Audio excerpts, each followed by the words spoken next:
Salut tout le monde, j'espère que vous allez bien. Donc aujourd'hui, nouvelle vidéo zapping. On retourne sur X se regarder encore énormément de séquences. Comme d'habitude, on ne perd pas de temps. Petit like pour la force, petit commentaire pour le référencement.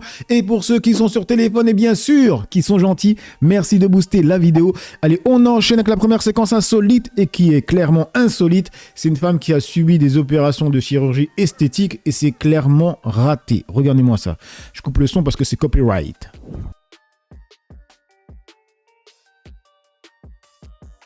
Non, vous rêvez pas. Hein. Ça n'a pas été généré avec IA.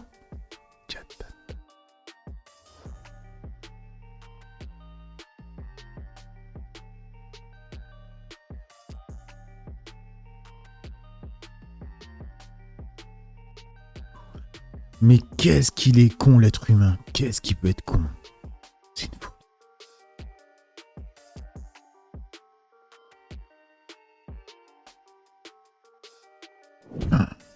Waouh, ça fait flipper, hein. Du coup, on enchaîne avec Serfia, c'est marqué flash. 2 malades sont décédés aux États-Unis après avoir été infectés par la cycloporose, l'épidémie qui touche les États-Unis et qui provoque des diarrhées explosives. Et du coup, il y a une personne qui répond, vous le sentiez venir, le pass sanitaire avec couche obligatoire au charbon actif dès la rentrée. On lui dit quoi? Le filtre à charbon actif à insérer obligatoirement dans l'anus qu'il faudra présenter pour accéder à certains établissements. Vivement la couche obligatoire, oui, ça va arriver gros, comme une maison je pense. Bref, du coup, on enchaîne avec French Rap US, ça parle du youtubeur, c'est même pas vraiment un youtubeur, mais non, c'est un réalisateur, donc Willem, qui est dans la sauce, parce qu'il n'aurait pas payé ses employés pour le film WoW. Donc c'est marqué, alerte, une plainte pour escroquerie a été déposée à l'encontre du cinéaste français Willem, attendez, le directeur artistique de son film de merde. Là, c'est gratuit. Hein. WoW n'a toujours pas été payé à hauteur de 40 000 € depuis 2022. Et du coup, il y a, attendez, le terroricien qui répond avec cette séquence ou en disant le styliste est devenu serveur, c'est chaud. Je suis obligé maintenant d'aller dans les tribunaux et je vais pas lâcher. Aujourd'hui, le styliste qui a perdu son atelier et son équipe a dû devenir serveur dans un restaurant. J'en suis là aujourd'hui à cause de ça, de ce film-là, à venir travailler ici. Je n'ai jamais vécu une telle humiliation. Ok, ça dit quoi dans les commentaires? Le Renoir quand il s'agit de participer au bashing d'autres Renois. Mais il a mis toutes ses économies dans le film ou quoi? C'est bizarre cette histoire. Bref, dites-moi ce que vous en pensez. Du coup, on passe sur le compte de l'humanité et là c'est à propos de Guillaume Play qui est réellement dans la sauce. Hier, je vous en ai parlé. Donc là, c'est marqué racisme, exploitation salariale, pédocriminalité, une enquête. Les Incorruptibles dévoilent les dessous de légende de Guillaume Play. Et regardez-moi cette vidéo.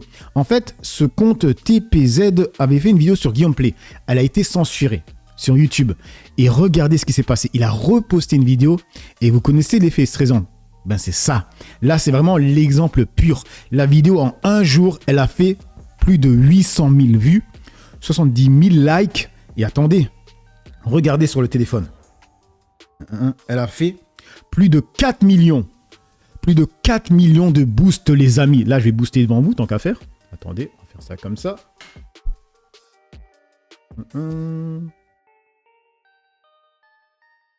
Ah merde. J'arrive pas à booster. Bref, regardez. Voilà, on booste. Voilà. Bref, les mecs, c'est une dinguerie. C'est-à-dire la vidéo en une journée, pratiquement 1 million. Il n'aurait jamais dû faire censurer la première vidéo, je pense. La première vidéo avait fait 100 000 vues, toi, je crois, en une journée, un truc comme ça. C'est pire, là, mec, c'est pire. Du coup, on enchaîne avec Instagram. C'est du compte Génération Rap. C'est marqué, il raccompagne une inconnue en détresse, elle accuse de V collectif, mais son téléphone lui sauve la vie. Donc c'est marqué, il pensait simplement aider une inconnue. Quelques heures plus tard, il se retrouve accusé de V collectif. Le 18 avril 2022, en Angleterre, Rak Rahman quitte une soirée lorsqu'il aperçoit une jeune femme visiblement en détresse, pensant bien faire. Il décide de l'aider à rentrer chez elle. Mais quelques heures plus tard, la situation prend une tournure dramatique.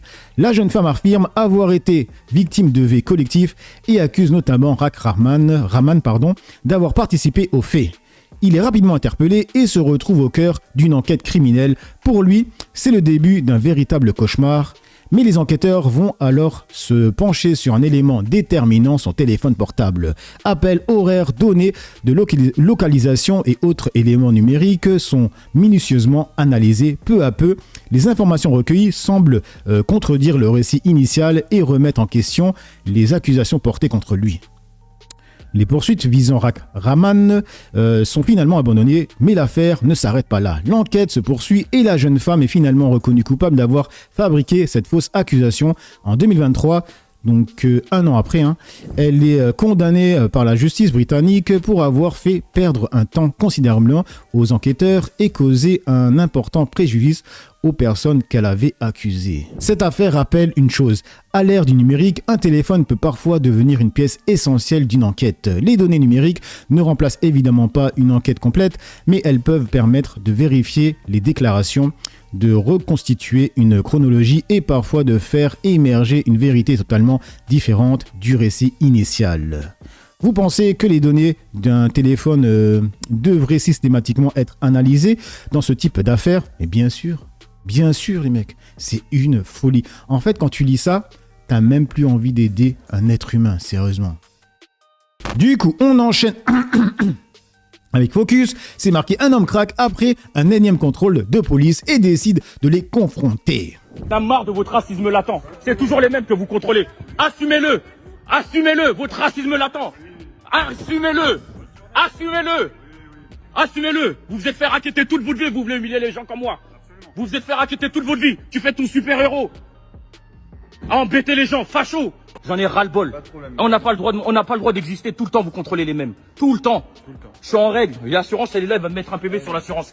On peut plus exister, vous nous emmerdez, c'est bon. J'en ai ras-le-bol. C'est bon. J'en ai ras-le-bol. J'en ai ras-le-bol. J'en ai ras-le-bol, c'est bon. Vous me fatiguez tous là. Incroyable. Toujours les mêmes qui contrôlent. 200 fois dans ma vie, je me suis fait contrôler. Et une seule fois. Même la police, elle filme avec le téléphone, c'est une dinguerie. En tout cas, le mec, il a pété les plombs. Vous allez mettre des amendes et pourrir la vie des gens. On n'a pas le droit d'exister. On n'a pas choisi d'être noir. Voilà, maintenant je l'assume mon discours. Tout le temps je me fais contrôler. Tout le temps. Tout le temps. C'est votre faute à vous. C'est votre faute à vous. C'est de la faute à vous. Des gens comme vous là qui accusez toujours les mêmes. Vous attendiez à ce que j'ai pas mes papiers sur moi. J'ai tout en règle. Et je fais pas une connerie. Et je jette pas un papier par terre. Mais bizarrement je me fais tout le temps contrôler par les mêmes à chaque fois. J'en ai ras le bol en fait. Et voilà, j'en ai ras le bol. Arrêtez votre spectacle. Arrêtez votre mépris. Arrêtez votre mépris à l'égard des gens. Voilà. Il y en a ras le bol en fait. Et les gens faut qu'ils répondent maintenant. On va vous répondre à chaque fois que vous allez nous humilier. Je me fais tout le temps humilier. Vous humiliez les gens. C'est tout ce que vous faites en fait. On va vous rendre célèbre. On en a marre de votre mépris, de votre racisme latent. J'arrêterai pas. J'arrêterai pas en fait. J'arrêterai pas. Faites ce que vous voulez en fait. Faites ce que vous voulez, embarquez-moi. Je suis en règle en fait. Embarquez-moi, vous avez dit j'ai pas les gants. Il a dit j'ai pas les gants, regardez. J'ai les gants. Voilà, les gants ils sont là. Il cherchait la petite bête en fait. J'en ai ras-le-bol de vous. Vous m'emmerdez en fait. J'en ai ras-le-bol de vous. J'en ai ras-le-bol. C'est votre racisme latent. Oui, pas de problème. Ah ouais, il a réellement pété les plombs lui. Du coup, et il y a Samira qui partage cette séquence. On va chercher le noir, l'arabe ou le pakistanais quoi. Clairement c'est on en repère un, on se dirige vers lui tout de suite. Mon boulot c'est d'arrêter des étrangers, uniquement de les interpeller, de les ramener au commissariat, de les placer en retenue, d'aviser la préfecture en leur soumettant le dossier et de leur notifier la mesure de la préfecture. C'est chaque fonctionnaire va se faire ses critères. Alors moi je sais que le mien, le premier, on va pas se mentir, ça a été la couleur de peau. Les blancs, on les occulte complètement et puis on va chercher le noir, l'arabe ou le pakistanais quoi. Clairement c'est on en repère un, on se dirige vers lui tout de suite. On peut pas faire d'immigration, de lutte contre l'immigration irrégulière, de contrôle comme ça sans faciès. Je pense que la hiérarchie, ils le savent. Ils sont pas bêtes, c'est des officiers, des commissaires, ils ont fait des études. Ils savent très bien qu'en nous demandant du chiffre et nous envoyant sur certains secteurs, ils savent qu'on va aller vers du faciès. Très, très clairement, on peut pas nous demander par exemple de faire 8 étrangers comme ça a pu nous être demandé à une époque et ne pas se douter qu'on derrière on allait faire du faciès. On enchaîne avec Alice Cordier qui partage une séquence de Éric Ténier qui se fait agresser, donc c'est marqué agression d'Éric Ténier. Je viens de découvrir une vidéo postée il y a 2 heures de Éric Ténier en train de se faire agresser sur l'île de Groix en Bretagne. Regardez. Éric, casse-toi! Une embrouille au port mec, c'est normal. Vous avez le droit, vous avez le droit.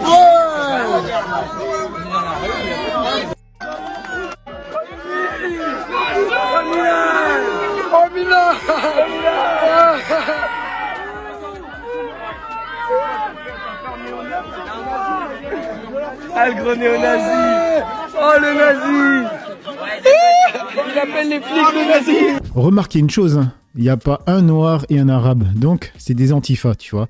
Là, ils peuvent pas dire noir et arabe, donc dans les commentaires, qu'est-ce qu'ils vont dire? Je crois que ça va vouloir le coup de payer 2-3 Géorgiens pour leur rendre visite.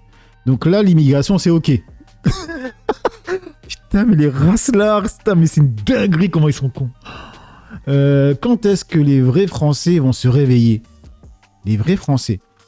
Là, c'est des Blancs hein, qui l'ont agressé. Hein.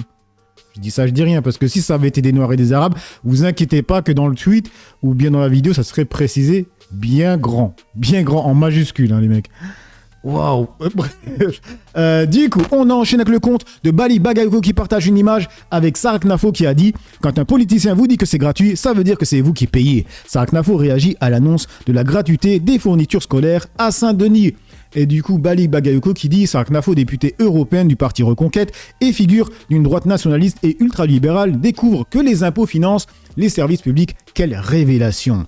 En revanche, quand des milliards d'argent public partent en exonération fiscale, en cadeau aux grandes entreprises ou en aide sans contrepartie, là bizarrement, elle ne parle plus de « c'est vous qui payez ». Du coup, il y a une personne qui a répondu surtout que cette cruche vient de faire un CSC monumental. Elle a tweeté « Je suis la candidate du pouvoir d'achat des Parisiens et des automobilistes. Je vais rétablir donc le stationnement gratuit pour les 2 roues, gratuité du stationnement la première heure pour tous, gratuité du stationnement entre 12h et 14h, ce qui aidera les restaurateurs. » Alors là, c'est réellement un CSC. Et qu'est-ce qu'on lui a répondu? Rendre une place de parking gratuit ne coûte rien à la ville. Acheter des fournitures pour les offrir si. Putain, merde. La gratuité du stationnement ne coûte pas forcément une dépense directe à la ville, mais elle a un coût financier car elle prive la collectivité de recettes. Ce manque à gagner devra être compensé ou assumé quelque part dans le budget. C'est clairement ça. Mais les racelards, il s'agirait de doser, hein, sérieusement. Du coup, on enchaîne avec Julien Audoul. Donc hier, c'était pas hier, c'était le 5, donc il y a 2 jours, c'était l'anniversaire de Marine Le Pen, donc il a dit joyeux anniversaire à la candidate du peuple de France. Et du coup, on lui a répondu, Camille qui dit « Voilà la candidate du peuple dans le manoir familial situé dans la riche banlieue parisienne de Saint-Cloud. Ce modeste manoir d'une valeur de 7 à 10 millions d'euros, un patrimoine similaire à celui des gens du peuple, je suppose. » Qu'est-ce qu'on lui a répondu? Argent public, la gauche se gave sur le dos des Français. Après, je ne trouve pas que ce soit un argument de bonne qualité. On peut être riche et vouloir une société plus égalitaire, juste et avec moins de pauvreté. Ce n'est pas le cas de Marine. On est d'accord, oui, parce que quand on regarde ce qu'il vote au RN, on a vite compris. Hein. Mais le seul argument, elle est riche, n'est pas en soi suffisant. Pas faux, pas faux. Du coup, on enchaîne avec le compte de Ilyes, c'est avec Rima Hassan. Donc c'est marqué la story de Rima Hassan ce matin. Wow, l'humain me dégoûte, affichez-les et dénoncez-les au maximum. Faut pas les laisser prendre confiance. Donc elle a mis une story où c'est marqué, attendez c'est en tout petit, hier j'ai grimpé seul sur une rando pour rejoindre une cascade. En arrivant j'ai croisé cet homme, il s'est totalement déshabillé devant moi et a commencé à se masturber en me demandant de le rejoindre. J'ai pas les mots pour décrire la peur que j'ai eue d'être agressé. J'ai couru sur toute la descente en me mettant en danger sur plus de 30 minutes en criant pour le dissuader de me courser et j'ai appelé la police qui est venue l'interpeller à la fin de la descente. Ce FDP va ressortir dehors avec un rappel à la loi. Il attendait sa proie comme ça, ce FDP.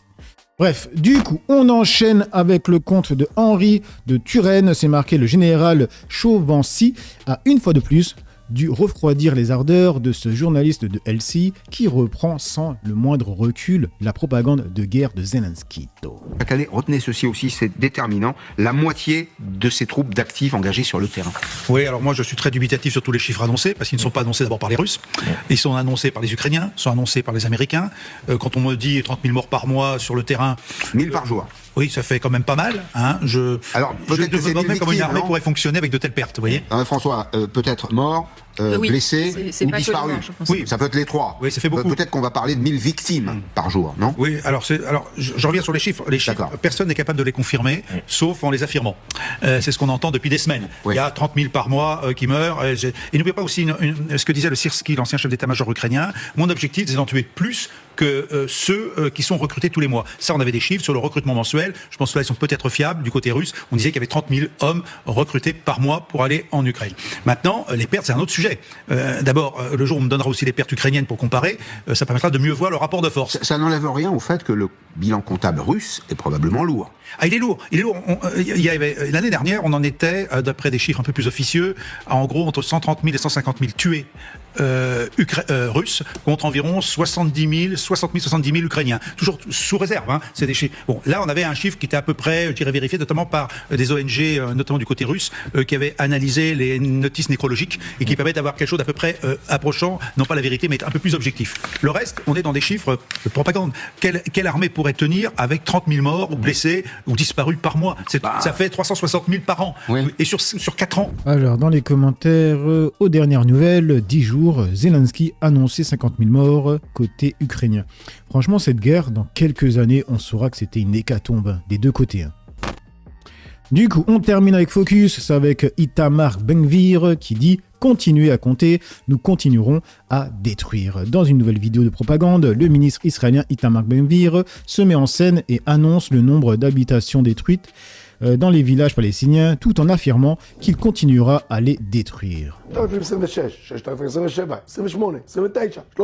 גביר הרס 6,000 בתים בנגב, 6,001, 2, 3, 4, 25 בתים נהרסו בלקיה ביום אחד. 6 months later. 8,000, 8,001, 8,002, 8,003, 8,004, 5, 6, 7, 8, 9, 10, את תמשיכי לספור. אנחנו נמשיך להרוס. Et du coup, ça nous dit quoi dans les commentaires? Merci de rappeler qu'il faut continuer le boycott de tous les produits venant de l'État génocidaire et de toutes les entreprises qui ont financé le génocide palestinien. T'inquiète, l'enfer t'attend, Ben-Gvir, tu compteras les secondes dans le feu éternel. Bref, donc voilà les amis pour cette petite vidéo zapping réaction. Dites-moi ce que vous en pensez dans l'espace commentaire, dans la joie et la bonne humeur, sans insultes comme d'habitude. N'oubliez pas le petit like pour la force, petit commentaire pour le référencement. J'ai assez parlé pour le peu que j'ai parlé, à vous d'écrire. Ciao tout le monde.